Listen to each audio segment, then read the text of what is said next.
नमस्कार। मैं Harvir Singh, assistant professor लोक प्रशासन। आज हम मुख्यमंत्री के बारे में चर्चा करेंगे।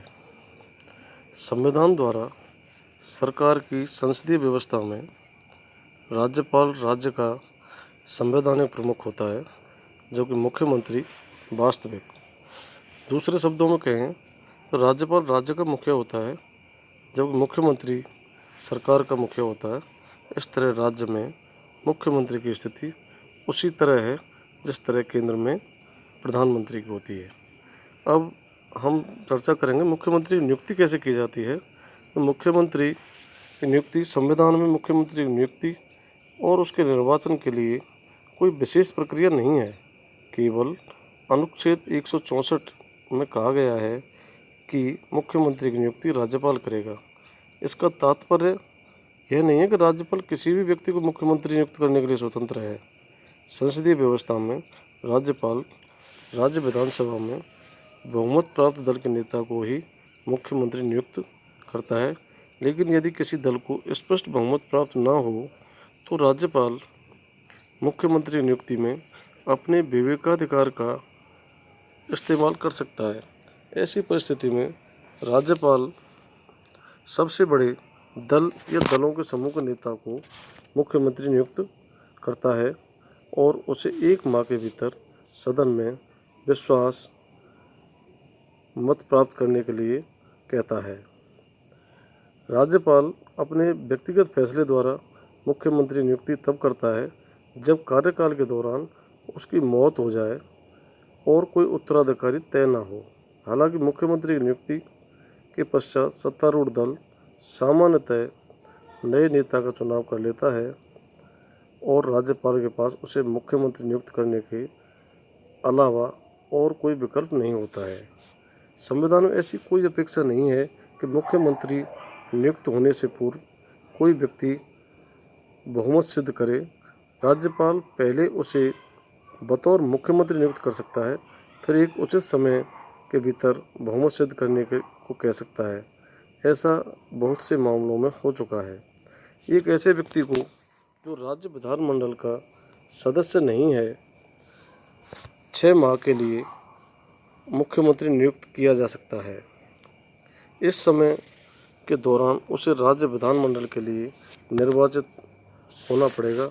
ऐसा न होने पर उसका मुख्यमंत्री पद समाप्त हो जाएगा। संविधान के अनुसार मुख्यमंत्री को विधानमंडल के दोनों सदनों में से किसी एक का सदस्य होना अनिवार्य है।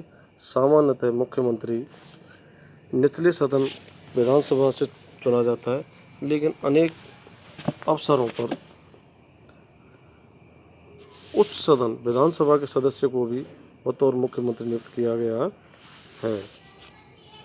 शपथ और कार्यकाल एवं वेतन। कार्य ग्रहण करने से पूर्व राज्यपाल उसे पद एवं गोपनीयता की शपथ दिलाता है। अपनी शपथ में मुख्यमंत्री कहता है कि मैं भारत के संविधान के प्रति सच्ची श्रद्धा और सत्यनिष्ठा रखूँगा, भारत की प्रभुता और अखंडता बनाए रखूँगा। वह अपने दायित्वों का श्रद्धापूर्वक और शुद्ध अंतःकरण से निर्वहन करेगा। मैं भय या पक्षपात, अनुराग या द्वेष के बिना सभी प्रकार के लोगों के प्रति संविधान और विधि के अनुसार न्याय करूँगा। अपनी शपथ में मुख्यमंत्री वचन देता है कि जो विषय राज्य के मुख्यमंत्री के रूप में मेरे विचार में लाया जाएगा अथवा मुझे ज्ञात होगा, उसे किसी व्यक्ति या व्यक्तियों को तब के सिवाय जबकि ऐसे मंत्री के रूप में अपने कर्तव्यों के सम्यक निर्वहन के लिए ऐसा करना अपेक्षित हो, मैं प्रत्यक्षतः अथवा अप्रत्यक्षतः रूप से संसूचित या प्रकट नहीं करूँगा।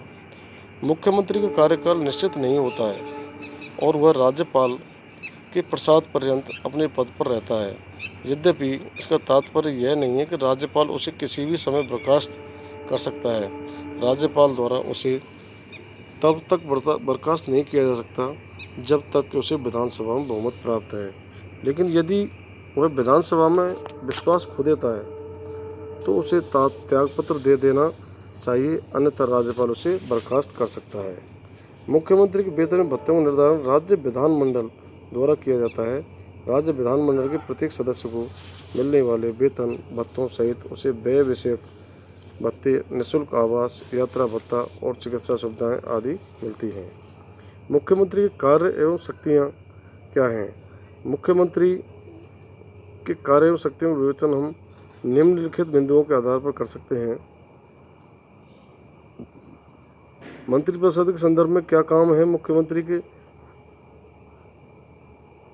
मुख्यमंत्री राज्य मंत्रिपरिषद के मुखिया के रूप में निम्न शक्तियों का प्रयोग करता है। राज्यपाल उन्हीं लोगों को मंत्री नियुक्त करता है जिनकी सिफारिश मुख्यमंत्री ने की हो। वह मंत्रियों के विभागों का वितरण एवं फेरबदल कर सकता है। मतभेद होने पर वो किसी मंत्री से त्यागपत्र देने के लिए कह सकता है या राज्यपाल को उसे बर्खास्त करने का परामर्श दे सकता है।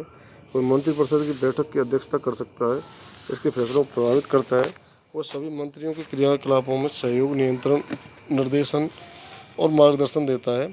अपने कार्य से त्यागपत्र देकर वह पूरी मंत्रिपरिषद को समाप्त कर सकता है। चूँकि मुख्यमंत्री मंत्रिपरिषद का मुखिया होता है, उसके इस्तीफे या मौत के कारण मंत्रिपरिषद अपने आप ही विघटित हो जाती है। दूसरी ओर यदि किसी मंत्री का पद रिक्त होता है तो मुख्यमंत्री उसे भर या नहीं भी भर सकता है। राज्यपाल के संबंध में क्या कार्य हैं मुख्यमंत्री के? राज्यपाल एवं मंत्रिपरिषद के बीच संवाद का वह प्रमुख तंत्र है। मुख्यमंत्री का कर्तव्य है कि वह राज्य के कार्यों के प्रशासन संबंधी और विधान विषयक प्रस्तावनाओं संबंधी मंत्रिपरिषद के सभी निश्चय राज्यपाल को संसूचित करे। राज्य के कार्यों के प्रशासन संबंधी और विधान विषयक प्रस्तावनाओं संबंधी जो जानकारी राज्यपाल मांगे वह दे। और तीसरा, किसी विषय को जिस पर किसी मंत्री ने निश्चय कर लिया है किंतु मंत्रिपरिषद ने विचार नहीं किया है, राज्यपाल द्वारा अपेक्षा किए जाने पर परिषद के समक्ष विचार करे के लिए रखे। धन्यवाद। आज इतना ही पढ़ाएंगे।